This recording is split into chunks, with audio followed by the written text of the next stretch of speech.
Hello and welcome. Well, this is another video about the king, and doing it because I got phoned up during the week by the Daily Telegraph, and they wanted to know my opinion. Interestingly enough, having asked it at length, they didn't print it, and I think I was grateful for that because I used a couple of sort of homely metaphors which um, could be misinterpreted. The last time I spoke to the Telegraph about hot cross buns, I tried to give a lecture in metaphysics to the reporter, and it turned out that I was represented as warning that Satan was back in a big way over the removal of crosses on hot cross buns at Easter. That should have been a lesson to me in terms of trying to explain complicated metaphysics to secularized reporters, even competent ones from the Daily Telegraph. I don't think I've quite learnt the lesson. However, the question was really quite interesting and produced a couple of articles in the papers this week. And so I thought it might be worth reflecting on a little further for fun uh, and without any serious intention. Although we're heading for a crash of some kind, so perhaps we should give it some thought with serious intention at the end. Let's see where the line of thinking takes us. What has happened is that a new book's been written about the king, and it turns that the king and Camilla went to see the Pope. They had a private audience with Pope Francis, and the public relations machine went into operation, and they talked about how they'd had a nice time together. But actually, the meeting was more than that. And in fact, Charles and Camilla asked the Pope for his blessing, and the Pope gave his blessing. Now, Charles and Camilla's marriage is slightly problematic. In fact, 20 years ago, there were immense difficulties because the country was very much in love with Diana, and they didn't like Camilla at all. In fact, Charles and the royal family had to promise that Camilla would be kept in the shadows in some kind of way or another. Well, of course, that hasn't happened. But the fact is that the king being married to a divorcee sets him at odds, at least with Catholic teaching. So the question I was asked by the Telegraph, which I think ought to have been fairly obvious, but I'm very happy to be asked my opinion if people want it, was, did the Pope giving a blessing to Charles and Camilla affect the Catholic Church's teaching about marriage and divorce and the status of divorcees? Well, the very short answer is, of course it didn't. There are two reasons why it didn't. First of all, Charles and Camilla aren't Catholic, so they're not bound together. We're not bound by Catholic law, which, if they wanted to take mass as Catholics, would mean they would have had to have asked for an annulment from their first marriage. They might have got it. It looks as though Charles's intentions in marrying Diana were not straightforward. But I'm not a canon lawyer. My opinion doesn't matter in the slightest and is completely hypothetical. So Charles has married. What does the Pope blessing Charles and Camilla mean for divorcees? Anything at all? And the answer is no, it doesn't really at all. In fact, when Charles went to the Pope, he went almost as Pope to Pope, really, because, of course, he's the supreme governor of the Church of England. If we go back a bit, you may remember that when Henry, the Tudor warmonger, decided he couldn't get his own way to legitimize his offspring, and forced the Pope to recognize that his first marriage had been invalid and that his second one to Anne Boleyn was valid, and the Pope refused. Interestingly enough, the history I got taught said, well, of course the Pope refused because Queen Catherine's uncle was the Holy Roman Emperor, Charles V. He was besieging Rome at the time. And how could Catherine of Aragon be dispensed with by the Pope when the Pope was dealing with her uncle? Well, that may or may not have been true in terms of realpolitik. But that doesn't mean that was the only reason why the Pope refused the question. In fact, if you read the history books, it's extremely, well, as I've been doing, I'm really enjoying rereading the 16th century. Henry sent people out scurrying all over Europe, burying their noses into every single library imaginable with the charge they needed to find something about Levitical marriage in order to try and undermine the status of his dead brother Arthur's marriage to Catherine of Aragon. And there's a whole bunch of intellectuals and courtiers and theologians who were sent around Europe on this impossible task of digging through everything. And then when the owners of the libraries saw them coming, they hid the stuff from them because they didn't want to get into trouble with Henry on one side and the Pope on the other. And they absolutely didn't want to be the people who had produced documentation that showed that Henry could, after all, dispense with his older brother's dead brother's marriage. It's exciting history. Henry then set himself up as Pope in England. But he wasn't a bishop, of course, so he couldn't call himself Pope or Cardinal. They had to find a form of words. So they chose Supreme Governor. Supreme is of course a very Henrician and Tudor kind of word.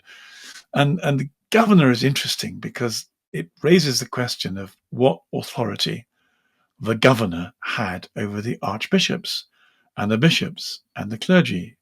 Did a layman have this kind of authority? This threw up all kinds of questions about the relationship between the state and the church, which actually the Catholic Church in the West have been struggling with. It was faced with problems all the time. In fact, this problem had been preempted by Henry II and Becket in eerily similar fashion. And Henry killed Becket. Becket won. In that, Henry II had attempted a Plantagenet takeover of the church to get rid of the Pope. And there was an anti-Pope at the time. And every time the anti-Pope grew stronger and the Pope grew weaker, Henry began to sort of flex his muscles more, make life more difficult for poor Becket. So it had played itself out once before. There was a constant tension between the state and the church. Interestingly enough, and we'll come to this at the very end, that tension's back and we've got to resolve it in some kind of way. That's where this gets serious and moves from being a commentary on a new book on the king to what the heck are we going to do when the monarchy collapses shortly, as it might. So Henry becomes Supreme Governor. He says he's in charge of the church, makes a few changes, and then his daughter, Edward VI, an infant with all kinds of Protestant advisors came, then Mary, then Elizabeth, were back on kind of the Tudor Protestant track with Elizabeth. By the way, just because it's interesting, a lot of people make something of the fact that Henry VIII started the Anglican Church and Protestant Church, and they say, well, the question arises, how Catholic was Henry? He was something of a theologian when he was young. He got the honor, a defender of the faith, from the Pope for attacking Luther. Henry changed his mind. All the studies of Henry make it look to me as though he was simply a complete pragmatist and a power monger. He was naturally religious, but not in a Catholic way.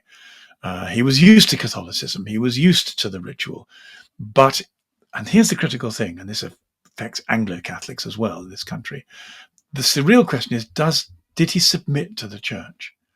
That's what a Catholic is. And the answer is no, he didn't at all. There was no submission to the church. Instead, he reformatted the whole relationship of all the other Catholics in the country because he wouldn't submit to the church. So he might have liked a few masses. He might have been used to them. He was very interested in Lutheran theology. Who knows what the state of his soul was, but there was nothing Catholic about him in the sense of the spirit of being Catholic or an allegiance to being Catholic. He was a pragmatist with nostalgic twitches. So then we have Elizabeth, and now we have the point where the secular person on the throne takes authority as a governor over the bishops, over doctrine, in fact. How is that Christian? It's a kind of mini Holy Roman Emperor role, but without them being an emperor. I mean, Henry tried to call himself an emperor. Of course he did. You probably know that from your own reading of the history. But it didn't work. So then we have this awkwardness of a Protestant governor over a church which claims to make scripture supreme. How does that work? It doesn't work. It's another fiction, one of so many fictions that bedevil the poor Church of England in its attempt to recreate itself.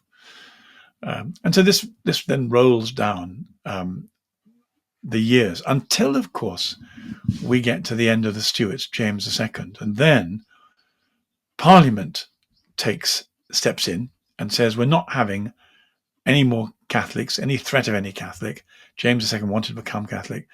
Let's go to James's daughter. She's a Protestant. She's married to a Protestant, William of Orange, William and Mary. Come over. Parliament gives you the throne. End of the succession, in a sense.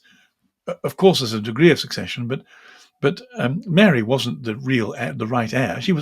She had genealogical connections as a daughter, but there was an heir.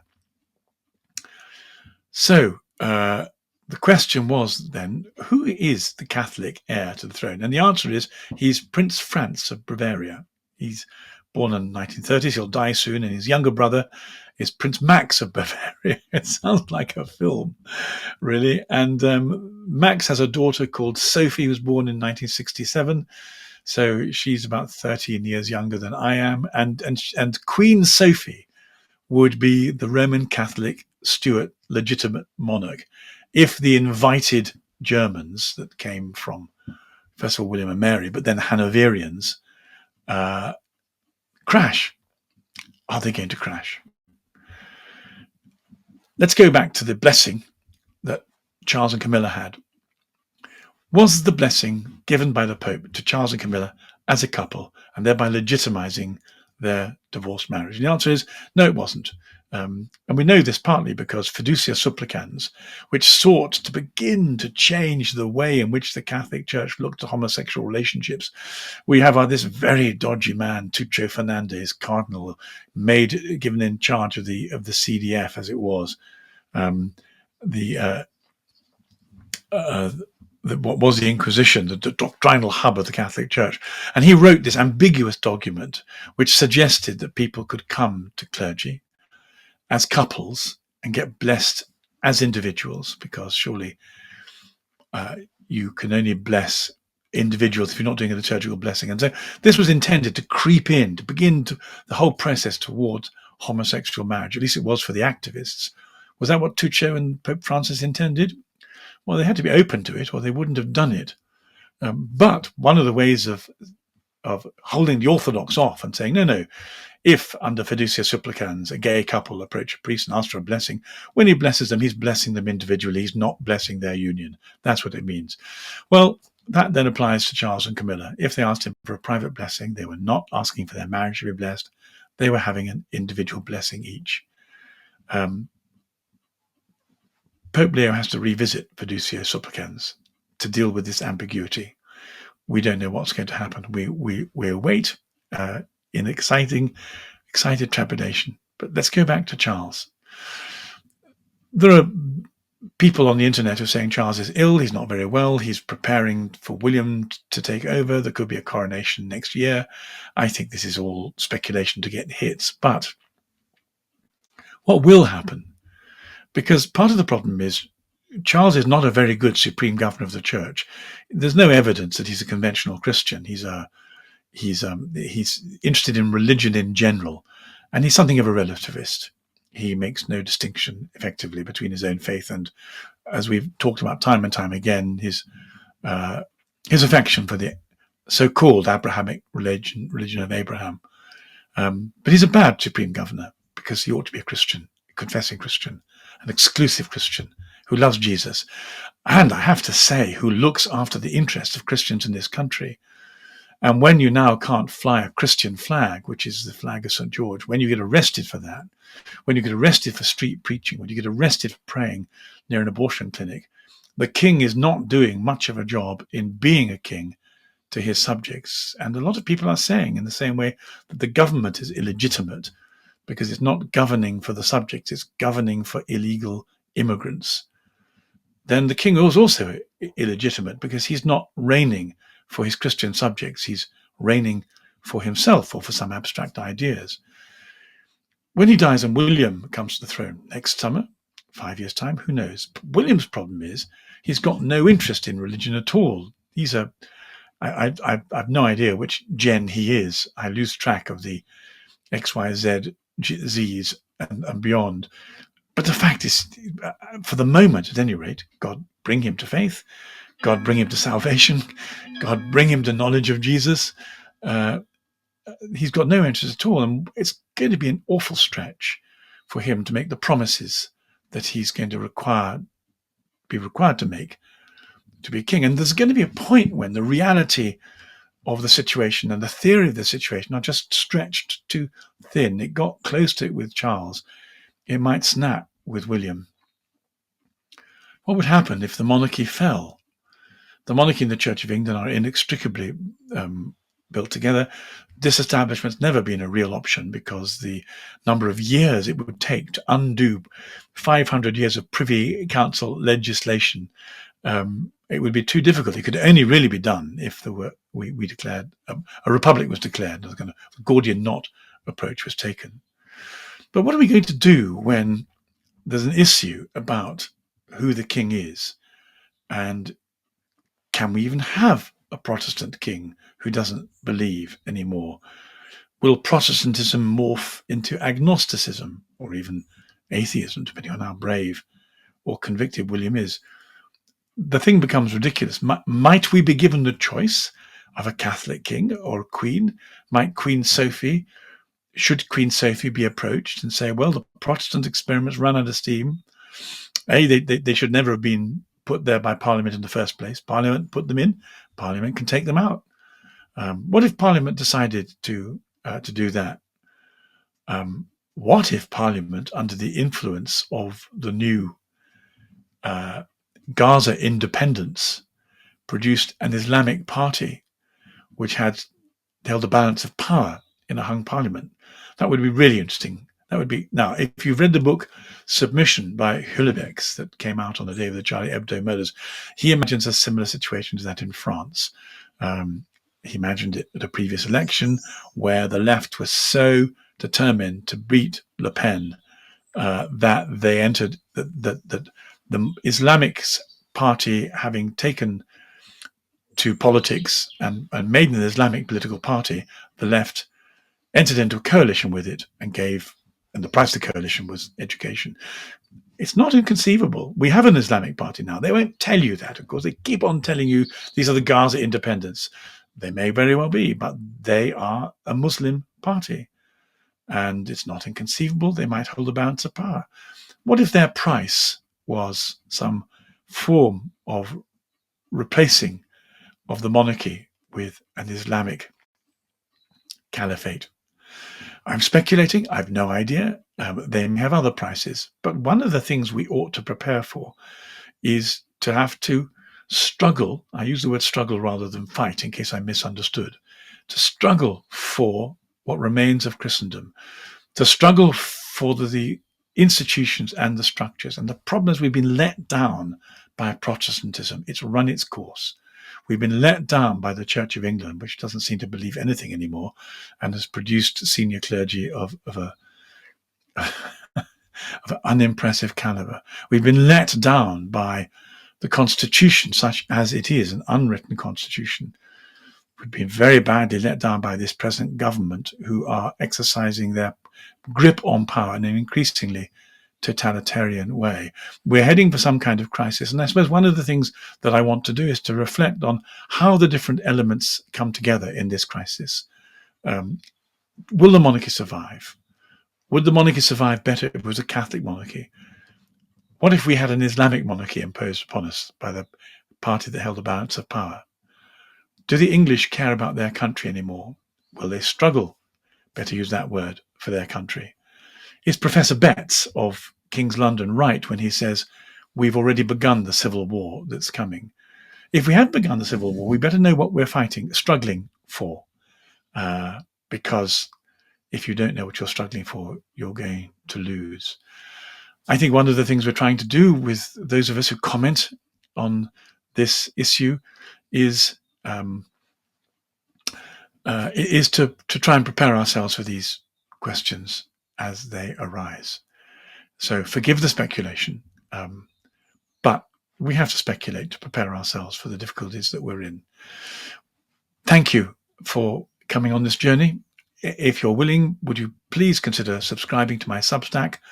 This video will appear both inside and outside it. If you already subscribed, thank you very much indeed. If you don't, I'd be very grateful if you'd consider it. God bless. God keep you.